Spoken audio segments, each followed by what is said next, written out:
मित्रांनो, कधी कधी वेळ आणि आयुष्य इतकं काही शिकवून जातं ना, की ज्या गोष्टींसाठी आपण एकेकाळी रडलो, आज त्याच गोष्टींकडे पाहून फक्त शांत हसू येतं. कारण दुःख संपलेलं नसतं, फक्त मन त्याला आता स्वीकारायला शिकतं.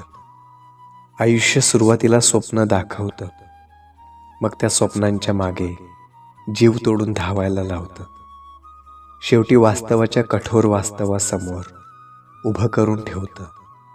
ते वास्तवच आपल्याला स्थिर ठेवतं आणि बऱ्याचदा मोठंही.